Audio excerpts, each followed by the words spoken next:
హ్రీంకారము అనే ముత్యపు చిప్పలో ముత్యముగా శుద్ధ జ్ఞానమును బోధించే తత్వమైన జగన్మాతను వివరించే శ్రీ లలితా త్రిశతి నామార్థములు 100వ భాగము. హ్రీంకారకోశాశిలత. హ్రీంకారము అనగా హ్రీంకార బీజము, కోశము అనగా వర, అశిలత అనగా ఖడ్గము. హ్రీంకారము అనే వరయందు ఉన్న ఖడ్గముగా జగన్మాత లలితా మహాత్రిపుర సుందరిని శ్రీ లలితా త్రిశతి స్తోత్రము కీర్తించింది.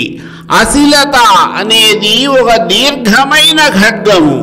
జగన్మాతను నమ్ముకుని ఆ తల్లిని సేవించే వారలకు, హ్రీంకార సాధకులకు శత్రువుల వలన కానీ ఇతరత్రా కానీ కలుగు దుఃఖములు బాధలనన్నిటినీ కూడా ఆ తల్లి తన ఖడ్గముతో నివర్తింపచేస్తుంది కనుక పరదేవత లలితాంబికకు హ్రీంకార కోశాశిలత అన్న నామము సార్థకమైనది.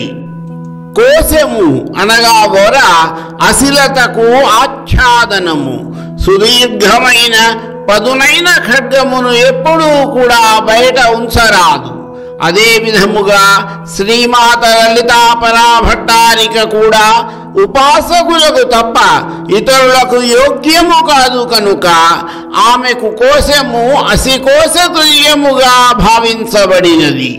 ఈ నామములో వాడిన అసి అనగా ఖడ్గము అనే పదము జగన్మాత యొక్క అన్ని ఆయుధములకు వర్తిస్తుంది. మహద్భయం వజ్రముద్యతం అనగా మహాభయంకరమైన వజ్రాయుధమును పైకి ఎత్తినట్లుగా అని వజ్రాయుధము పేర్కొనబడినది. అదే విధముగా భీషాస్మాద్వాతః భవతి అనగా పరమేశ్వరుని యొక్క భయము వలననే గాలి వీచుచున్నది అని కూడా వేదములు వ్యాఖ్యానించినవి. హ్రీంకారాస్థాన నర్తకి. హ్రీంకారము అను ఆస్థానమునందు జగన్మాత లలితా మహాత్రిపుర సుందరి నర్తకి అని శ్రీ లలితా త్రిశతి స్తోత్రము కీర్తించింది. ఆస్థానము అనగా సభామండపము. ఎవరైతే హ్రీంకారమును నిరంతరము సాధన చేస్తుంటారో వారి హృదయము అనే సభామండపము యొక్క వేదికపై జగన్మాత మహాకామేశ్వరీదేవి శ్రీ మహాకామేశ్వరునితో కలిసి ఆనందతాండవ నృత్యమును చేస్తూ ఉంటుంది. నర్తనము అనగా నటన సంబంధము కలిగి తాళమును అనుసరించి చేయు హస్త పాద చేష్టనము. అట్టి నర్తకమును చేయు పరమేశ్వరి పరదేవత లలితాంబిక. ఏమిటా నర్తనము?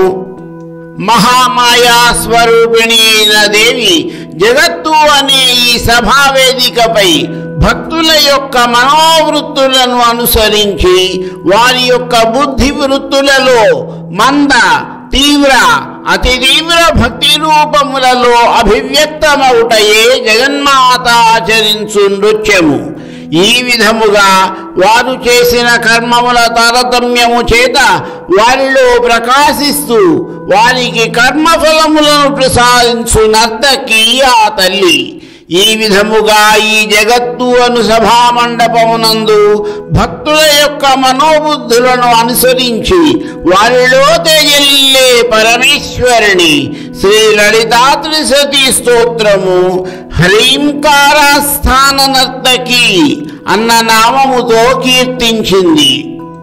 హ్రీంకార సుక్తికా ముక్తామణి. హ్రీంకారము అనే సుక్తిక అనగా ముత్యపు చిప్పయందు జగన్మాత లలితా మహాత్రిపుర సుందరి ముక్తామణి అనగా ముత్యము అని శ్రీ లలితా త్రిశతి స్తోత్రము కీర్తించింది.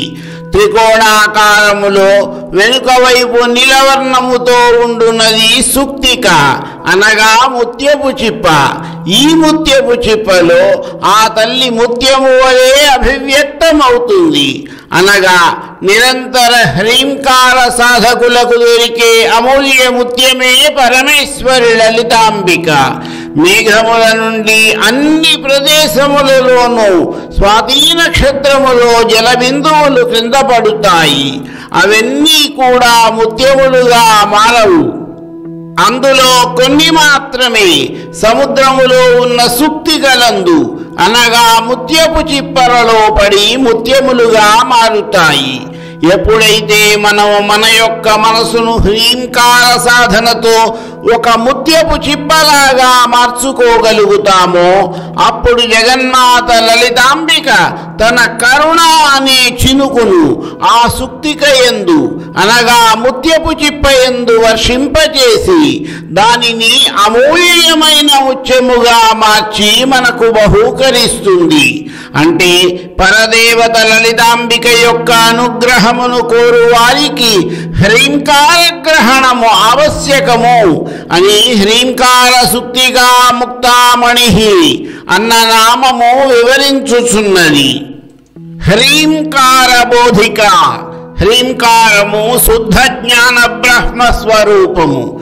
అటువంటి హ్రీంకారముచే బోధించబడుతున్న జగన్మాత శ్రీ లలితా మహాత్రిపుర సుందరిని శ్రీ లలితా త్రిశతీ స్తోత్రము హ్రీంకార బోధిక అన్న నామముచే కీర్తించినది. హ్రీంకారములోని హకార రకార ఈకారములు విడివిడిగా ఉన్నప్పుడు భిన్నములైన అర్థములు కలుగుతాయి. అవి మిళితములై హ్రీంకార రూపముగా పరిణమించినప్పుడు సచ్చిదానంద స్వరూపిణి అయిన శ్రీమాత లలితాంబిక రూపముగా భాసిస్తుంది. యాగము, హోమము మొదలైన క్రియలు విధిగోచరములు, కానీ జ్ఞానము విధిగోచరము కాదు. అతీంద్రియమైన ధర్మము కేవలము వేదము చేతనే తెలియబడినట్లుగా శుద్ధ బ్రహ్మస్వరూపమైన జగన్మాత లలితాంబిక కూడా హ్రీంకారము చేతనే బోధించబడుచున్నది. సచ్చిదానంద స్వరూపిణి అయిన మాత హ్రీం బీజ వాచ్యార్థమై అద్వైత రూపముతో భాసిల్లుచుండును. ఏ విధముగా చంద్రుడు ఒకడే అయినా కూడా కూప తటాకములందు ప్రతిబింబించినప్పుడు అనేకములుగా కనబడిన విధముగా పరమేశ్వరి చైతన్య స్వరూపముగా ఒక్క రూపమే అయినా కూడా అనేక ఉపాధులలో కనపట్టుచుండును. ఇదే హ్రీంకార స్వరూపిణి అయిన జగన్మాతను బోధించే తత్వము. మరికొన్ని నామార్థములు నా తరువాతి భాగములో.